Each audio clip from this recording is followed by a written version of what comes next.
हरिओम। नमस्कार मित्रों, मैं आचार्य महेश भट्ट पुनः आपका स्वागत करता हूं अपने YouTube चैनल पर।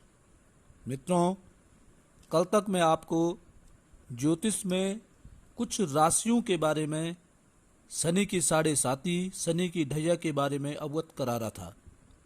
परंतु आज मैं अलग विषय पर, आजकल श्राद्ध पक्ष है, श्राद्ध के विषय में आज आपको मैं बताऊंगा कि श्राद्ध को किस प्रकार से करना चाहिए, कैसे श्राद्ध को करना चाहिए, और यदि आपको तर्पण करने के लिए कोई ब्राह्मण उपलब्ध नहीं हो पाता है तो उसके अभाव में आपको किस प्रकार से पितृ पूजन करना चाहिए।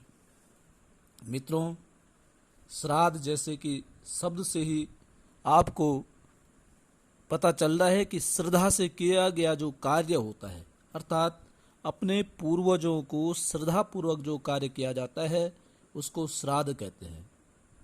ये श्राद्ध पूर्वजों का पर्व है, पूर्वजों को पूजने का जो पर्व है उसको श्राद्ध कहते हैं।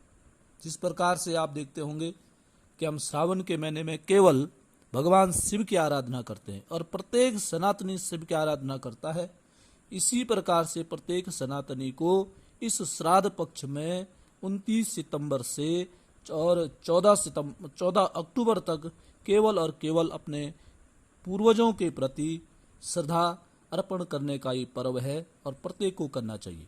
वैसे तो जब तक माता पिता जिंदा हैं तब तक उनकी सेवा करना चाहिए, उनका सत्कार करना चाहिए, उनका आदर करना चाहिए। ये सबसे बड़ी पूजा है। और ये भी निश्चित है कि जो अपने माँ बाप, अपने सास ससुर इत्यादि का सत्कार नहीं करता है तो उसका जो आने वाला समय है उसका बड़ा ही भयानक उसका समय आ जाता है, क्योंकि जैसे बोओगे वैसे ही काटना पड़ता है।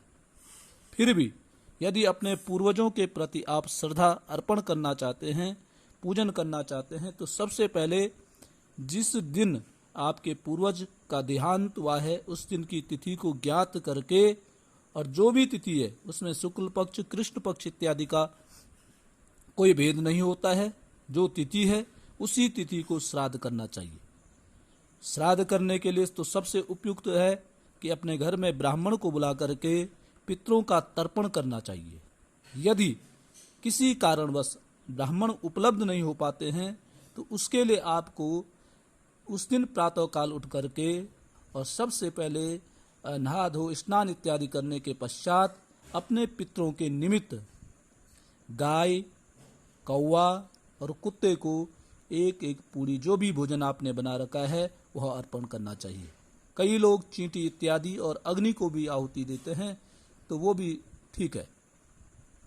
उसके पश्चात आप सूखा अन्न, कोरा अन्न, आटा, चावल इत्यादि जो भी नित्य प्रयोग की सामग्री है उसको सबको एकत्रित करके अपने पूर्वजों का ध्यान करके किसी ब्राह्मण को या किसी गरीब को आप अर्पण कर सकते हैं। अर्थात आपकी कोई बेटी है, आपकी बहन है, आपका भांजा है इत्यादि, इन लोगों को भी आप यह सामग्री दे सकते हैं।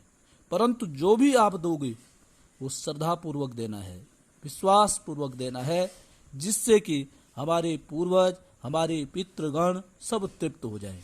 क्योंकि ये जो श्राद्ध होते हैं ये साल भर में केवल एक बार होते हैं।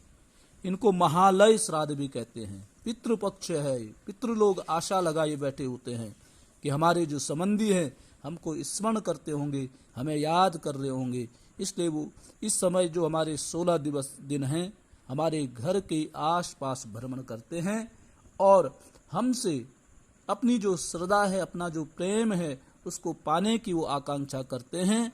और जब हम अपना प्रेम उनको अर्पण कर देते हैं, श्रद्धा विश्वास के साथ उनका स्मरण करते हैं, तो निश्चित ही वो प्रसन्न होकर के हमें आशीर्वाद प्राप्त करते हैं और हमारी मानसिक हमको शांति प्राप्त हो जाती है। इस प्रकार से प्रत्येक मनुष्य को इस श्राद्ध पक्ष में अपने पितरों का स्मरण अवश्य करना चाहिए और उनको भोजन इत्यादि, भोजन जल इत्यादि अर्पित करना चाहिए। और जिनके माँ बाप जिंदा हैं उनको अपने माँ बापों की सेवा, उनका सत्कार, उनके साथ सुंदर व्यवहार करके उनको प्रसन्न करना चाहिए।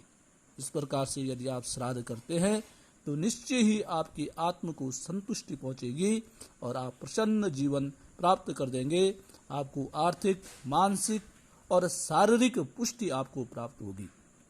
मित्रों, आज के लिए पुनः इतना ही है।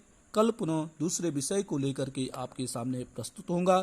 तब के लिए नमस्कार। आपसे पुनः प्रार्थना है, निवेदन है कि मेरे इस चैनल को सब्सक्राइब करें, इस पोस्ट को शेयर करें, लाइक करें और अधिक से अधिक लोगों को पहुंचाने के लिए, अपने नाते रिश्तेदारों को पहुंचाने के लिए इस पोस्ट को शेयर करें। धन्यवाद। प्रणाम। हरि ओम।